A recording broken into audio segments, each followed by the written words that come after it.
Hey guys, I'm Glazerbeam, and today I wanted to bring y'all a YouTube video about how to deal with cannon rushes, or how I deal with cannon rushes specifically in a certain situation. So I know as Zerg, it can be really frustrating to get cannon rushed when a Protoss cannon rushes you. So I figured I would maybe try to help out a little bit with that and show y'all a little bit of what I do. Especially when I make a couple of mistakes early on. So let's go ahead and get into this replay. So I'm the red Zerg down in the bottom right-hand corner of the screen. This is a Diamond 1 replay, so not super high, but high enough to where I think you could learn some stuff from it if you're lower than me. And then over on the top left, this is Glazerbeam, the blue Protoss. Okay, so he starts off. He throws down his pylon, and then he's going to throw down his gateway, and he sends this probe over to my base to scout around a little bit, and he's going to start throwing down his pylon and cannons. So here's the first mistake I make, though. See this Overlord? This Overlord is rallied over maybe at this third, maybe over here. I'm not quite sure, but the Overlord is not rallied down at my natural. When I'm playing a Protoss at my level, I'm not like super high level, right? I like to send this Overlord down to my natural. That Overlord can help you scout, can help you see when the if the probe is around, if the probe is dropping a pylon, help you scout really early. So I always send my second Overlord down here. I usually don't send a drone scout because I just don't like the change that it makes to my income and then resources I have to change. But so I normally send the Overlord down here. So that was my first mistake. That allows him to get that probe in and get that pylon down. And I am none the wiser. So if you don't see that probe come up into your base and you forget to send your Overlord to your second base, I'd go ahead and send a drone down to scout a little bit. I didn't see that. He gets up the cannons. So I'm already in not a great position. These cannons are set to start firing right when my hatchery finishes, so I don't even know. If you look, actually, the vision of a natural is very, very small. See that? So I can't see anything. I saw a little bit of that probe, but switch back to everyone. It's all there. So this is more of a committed cannon rush here because he's got a gateway, triple cannons, and a pylon here. So I know, I'm like, okay, I'm going to lose this hatchery. That's basically guaranteed. So this is my reaction.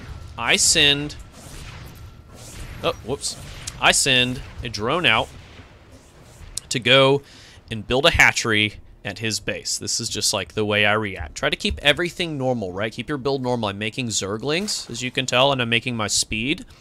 And I'm just trying to stay calm, just trying to stay normal. And I send this drone out to try to make my hatchery. The trouble is, his Glazerbeam, his little probe is following me, and as it turns out, if you have a full health probe against a full health drone, and they attack at the same time, the drone will actually win. So, normally, if the Protoss does follow my drone, then I just basically tell my drone, attack the Protoss probe, and it's all good. So now, the Glazerbeam is over here, and he does not have he doesn't have his probe over here, and he knows that his probe needs to return, so his probe starts to go back.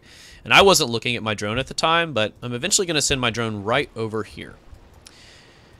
Early on, I get a baneling nest right when I get to about halfway on my speed. That's really important. I get my baneling nest at halfway on my speed, and I do that because I know that he's probably not going to have a ton going on at the front of his base, so I will try to bring Banes over, bust this front, and get in with a bunch of Lings. Here's the good thing. He cannon rushed behind my mineral line. Okay, so it's a good position to cannon rush if you're a Protoss, because it's really hard to access as a Zerg. So normally, if you do scout the cannon rush, you can bring 4 Lings down, you can attack a cannon, and you can basically kill a cannon before it gets up. As it's warping in, you can attack it and kill it. Pylon, don't go for the pylon, just go for the cannons, and then send another drone down to deal with the probe. Probably like a higher level cannon rusher would send 2 probes to make this a little bit more difficult, because the goal of having that drone to focus on the probe is just so that that probe, for one thing, Glazerbeam, or the player, would have to kind of multitask and like try to deal with that drone that's harassing it, and then also put down the buildings. But it's also just a way of you trying to kill the probe. If you kill the probe, then you're in a great position. So I didn't scout it, and he put it back here so that I couldn't, it would be more difficult for me to come back here and get into these little crevices and try to, you know, make a probe attack, my drones attack a cannon. And instead, sometimes, Protoss, they put it right here. The benefit of putting the cannon rush right here is that it blocks reinforcements from moving across very easily, because you get your cannons up, and those cannons can just pelt those lings or roaches and ravagers, whatever, as they're leaving. But instead, he put it back here for protection. That hinders him greatly right now. Boom. I can basically just move across with all these lings I've been getting, right? And now I have this hatchery going up at the front of his base. So I got all these lings streaming across and a hatchery up at the front of his base. And what does he have? There's a bunch of shield batteries, but nothing really to pressure with besides these two stalkers. And I'm getting up spine crawlers in my base. So I try to get a little surround on this stalker. I'm able to take out this one stalker. That was a pretty good pick off. But then over here, I'm just morphing in these banelings to try to focus down this pylon. And I'm getting up these spine crawlers. These spine crawlers are going to protect big time, because look at this. Yes, he has these shield batteries, but he has to come back into the range of the shield batteries in order to actually make any use of them. So if he's up here pressuring my main and I have these spines up, then I'm in a great position, because so what if he steps back, heals up a little bit, and then comes back? If I have enough spines, it just doesn't really matter. So I'm in a pretty good position at this point. And I got my Banes morphing in, got my Lings over on his side of the map, and I've got my hatchery coming up. What does he have? He has 2 cannons, a pylon, and a shield battery coming up in a robotics bay, but like, or a robotic facility. But he doesn't really have much besides that. So keep it going. This Bane bust is not the best, okay?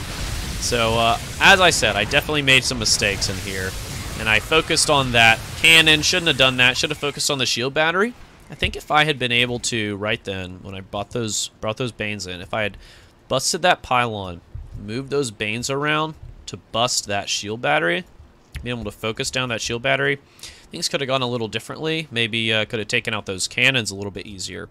Yeah, with these Lings, I think I probably could have taken out the cannons, but even that might not have been super wise. So you want to make sure you're microing your Banelings a little bit, making sure they're hitting what you want them to hit rather than something you don't want them to hit. But all in all, I'd say that was okay, because now I got my Lings back in here, and they're just harassing, trying to get some probes. But I knew he had those cannons down there, so I figured, might as well stay up here, kill off its nexus, right? So in the meantime, he's kind of like, okay, well, what do I do? Because he's going to kill my nexus, and he doesn't really have anything to do. And I'm over here, I'm getting drones out, because I'm going to put spine crawlers at the front of his base. That's what I'm moving into.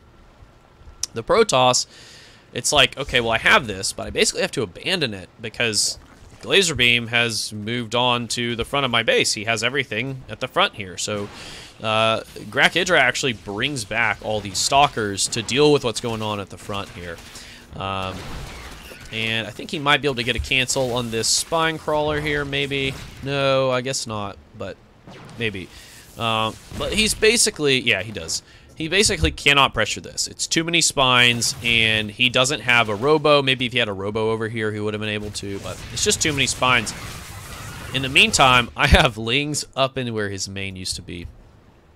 And I've got creep coming on to where his buildings are. So, getting spine crawlers down. Spine crawlers are super effective. My goal eventually is to get these spine crawlers up right around here to be able to just hammer this production without him being able to reach. Okay, so I go in. I tried to make something work with these Lings, but was like, never mind. That's not going to work. Probably lay off there. So I moved them back.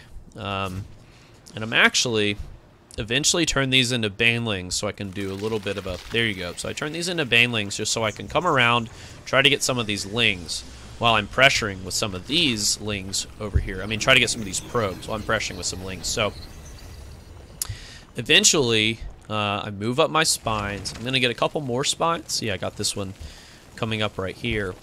And these guys are just going to be able to pelt this production, right? Pelt this cybernetics core. Pelt this forge.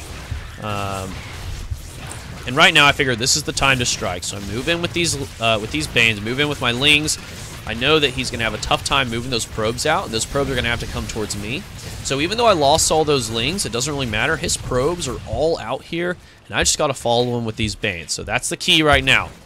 Make sure I get his probes with my Banes. So let's see. Am I able to get some hits off here? A little bit. So a little bit. He loses a good number of probes. He really doesn't have much left. So he's able to get out Immortal here, but really his position's pretty nasty. He has a single probe, an Immortal, and a shield battery with nothing on it. And a Cyber Core that's almost dead. So the game's pretty much over, as you can see. Maybe speed it up a little bit. I'm able to get the surround on the Immortal, which is very helpful. He's trying to get out probes, but what's he really going to do? And I'm getting up spine crawlers in the front here. These spine crawlers are just going to be able to put the heat on the front of this wall here, take it out. And in the meantime, I'm still spending my money, still getting out Lings and getting out these spine crawlers. And eventually, he's going to GG out once I take out the Cyber Core and start hitting the Forge. But the important thing about this video, I think there are a few things that are important.